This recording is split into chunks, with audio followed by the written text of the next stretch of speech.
All right, kids, the end of 2022 saw a surge in thefts that pushed the yearly total to above an estimated $223 million worth of goods stolen across Canada and the US, according to recent data. A data firm recorded 1,700 plus incidents in Canada and the US in 2022, a 15% jump compared to 2021. Quote, the number one stolen commodity was household goods for all of 2022. Electronics was number two. And then food and beverage commodities were number three.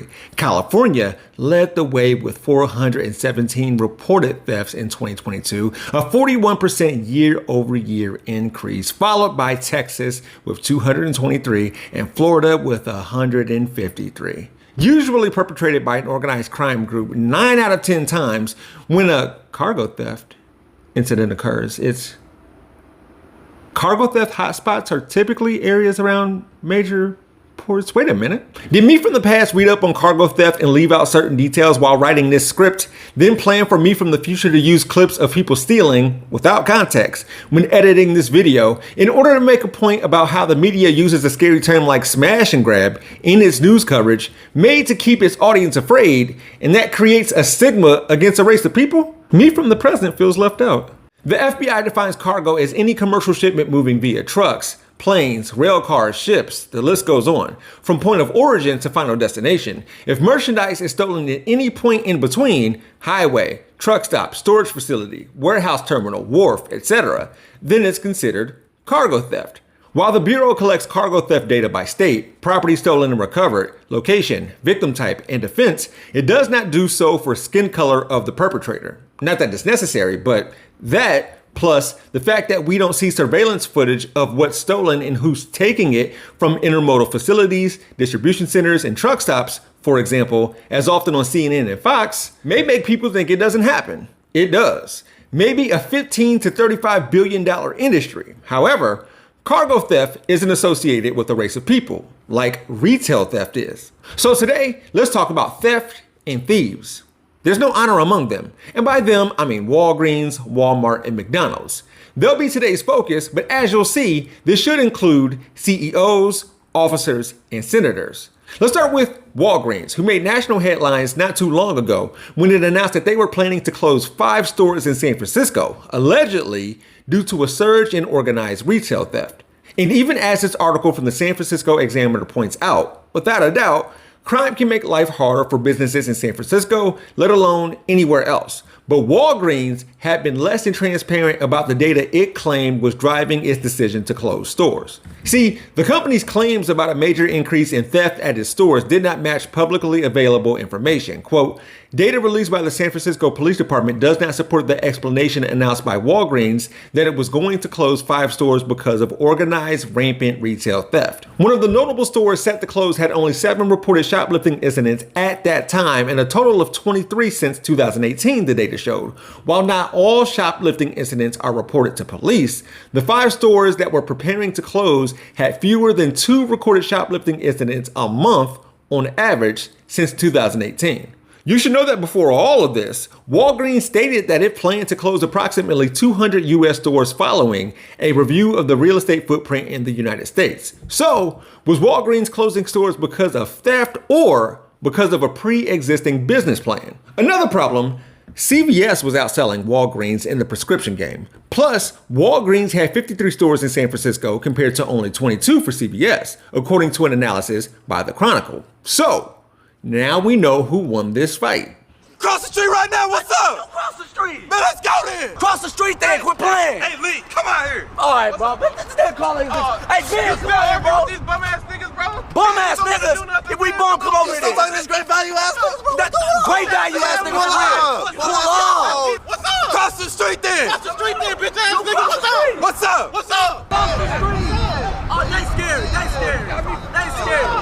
They scared. Now, in its report showing that most adults who receive Medicaid and SNAP benefits work full-time jobs but make very little money, the Government Accountability Office, Congress's nonpartisan watchdog, more on Congress later, wanted to see exactly which companies employ them. So it looked at data from 11 states and found that in each one, Walmart was among the top 4 companies with workers receiving these types of government assistance. McDonald's was in the top 5 in at least 9 states. That per Mother Jones. Before I continue, the average fast food worker is a 23-year-old white woman. McDonald's is testing out its first ever robotic restaurant in Texas, but not everybody is loving it.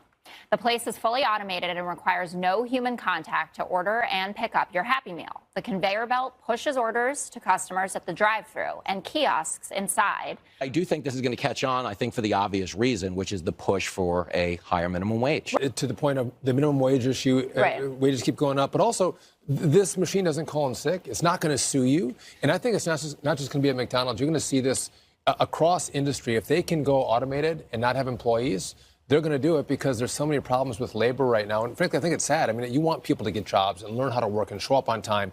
This is going to take it away.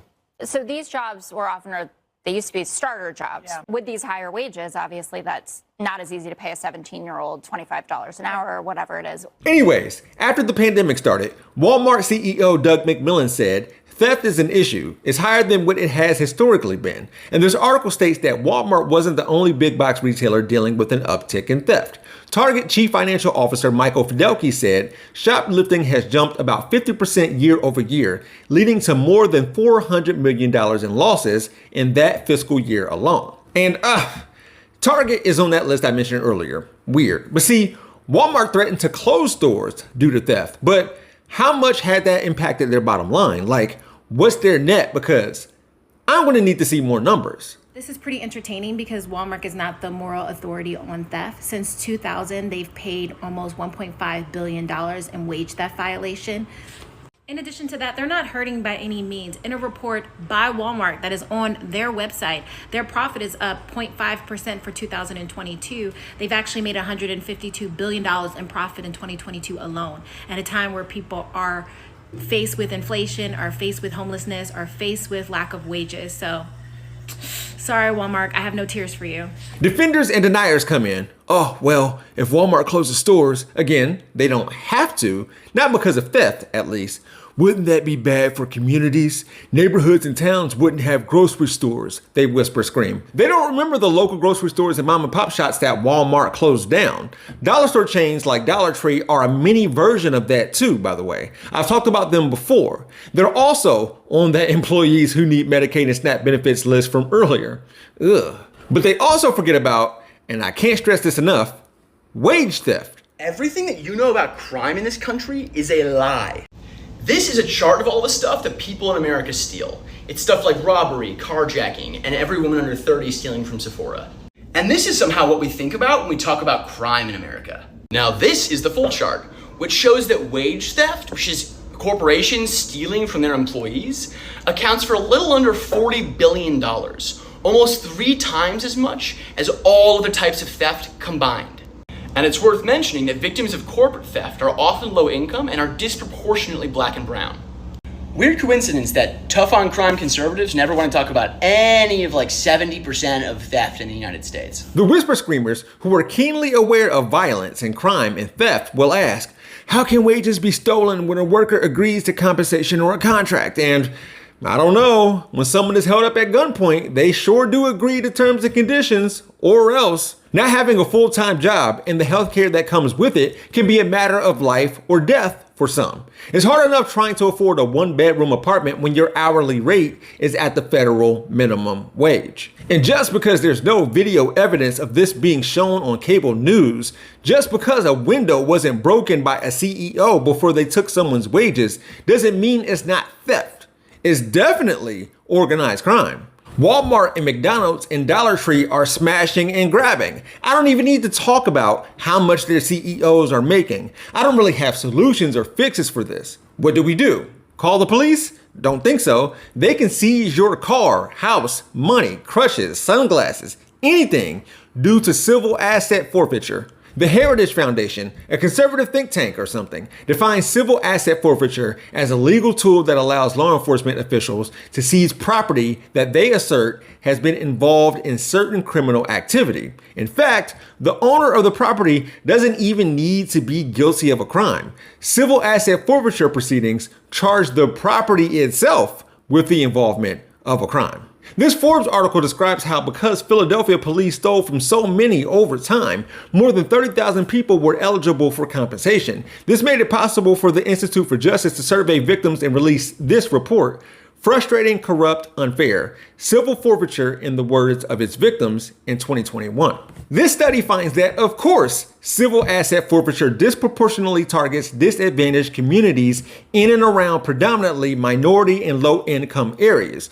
2/3 of survey respondents were Black, 63% earned less than $50,000 annually, and 18% were unemployed. Only 1 in 4 survey respondents was ever convicted of a crime. Half of all reported seizures were worth less than $600. We're not talking about big time crime or criminals here. And if you don't trust the word of the people involved with this study, did you trust Wal Greens and Walmart when they said they were victims? Wal Greens global CFO James Kehoe told investors on an earnings call, quote, "Maybe we cried too much last year when it comes to theft, but it still puts chains on its freezers in its stores. Walmart is offering its Walmart Plus membership at half off for those on food stamps and government assistance, but still rakes in billions of dollars in government subsidies. Black people being the face of smash and grabs, but Rick Scott, U.S. Senator out of Florida, isn't the face of crime and theft after he oversaw the largest Medicare fraud ever at the time, maybe all we need to know about this topic.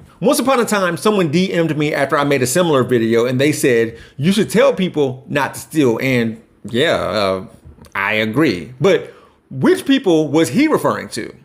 Who shouldn't steal? All of that to say this. Due to the pandemic, clogged ports, a shortage of truck drivers, warehouse workers, and frontline employees led to supply chain issues, which led to another concern: cargo theft.